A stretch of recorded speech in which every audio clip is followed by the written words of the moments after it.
The Vergil Ortiz, who is 21 wins, 21 KOs, 100% KOs, 0 losses, 0 draws, versus Thomas Dulorme, who has 26 wins, 17 KOs, 7 losses, 7 via KO, and 1 draw. Vergil Ortiz finished this fight under 1 round.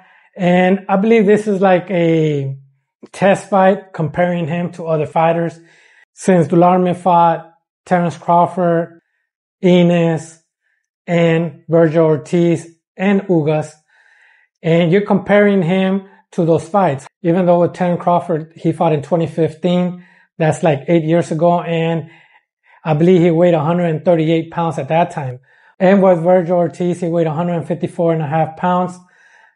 That's 8 years and about 20 pounds different. With Terence Crawford, he got KO'd in the 6th round. With Ugas, I believe it was unanimous decision. And with Enes and Vergil Ortiz, it was on the 1st round. You really can't compare Crawford and Vergil Ortiz in this fight, since it was 8 years ago with Crawford, 6 round stoppage compared to the 1st round stoppage, 20-pound difference.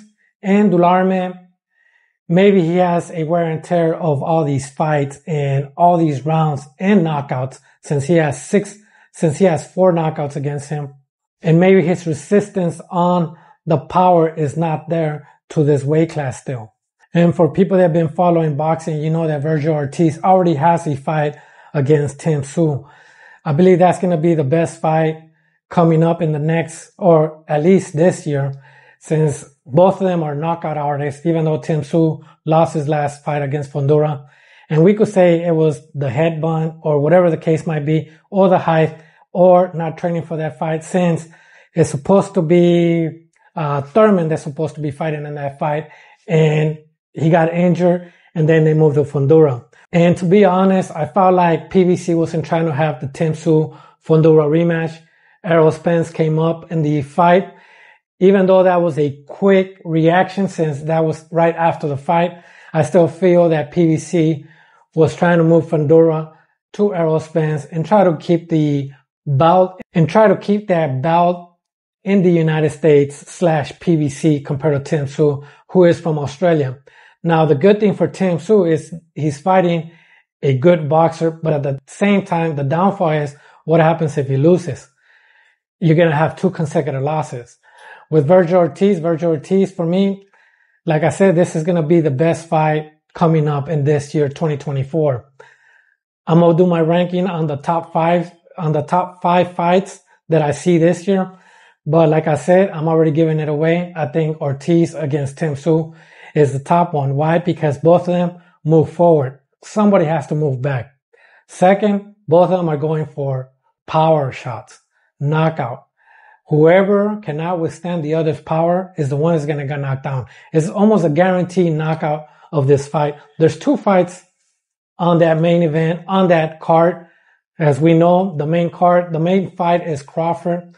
They also have Reese. They have Rayo against Pitbull. And now they have the Vergil Ortiz against Tim Tszyu. Pitbull against Rayo and Tim Tszyu against Vergil.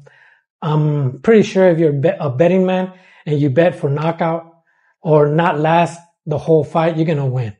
Almost. Don't take my gambling advice. I'm just saying, if I was a gambler like I used to be before, those are the 2 fights that are not going to last the 12 rounds or whatever rounds they are inputted. I believe both of them are going to be 12 rounds. And on the fight, there was not a lot that you could see because it was a 1st round knockout, but I did see 2 things. Number 1, if you watch that fight and you watch the Devin Haney fight, or you watch the Jose Ramirez fight, the main event on that fight, both of them trained by Robert Garcia, by the way. And that's what I'm like, why is one using this type of defense and the other one ain't? And that is that Vergil Ortiz, he has that right hand ready to block the left hook. Devin Haney couldn't stop it. And I'm going to talk about Jose Ramirez as well, because that left hook or the left hook was just going in there. With Vergil Ortiz, his sharp left with the right guard was pretty good.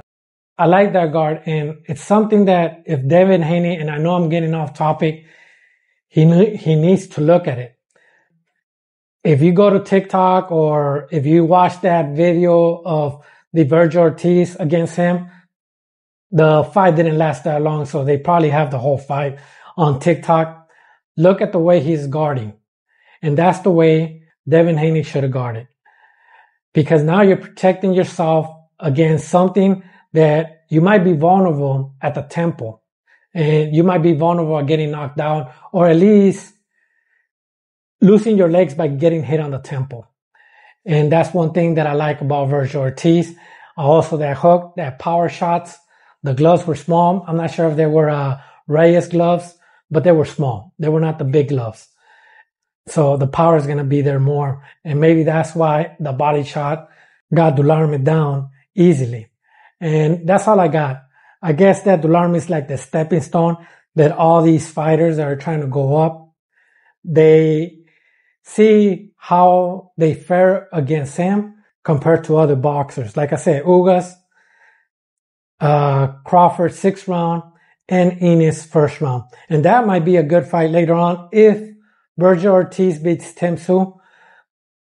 And I was a gambling man, I would say that Vergil Ortiz against Enes might happen faster than Ortiz against any PBC fighter, since Enes just signed with Matchroom and Golden Boy.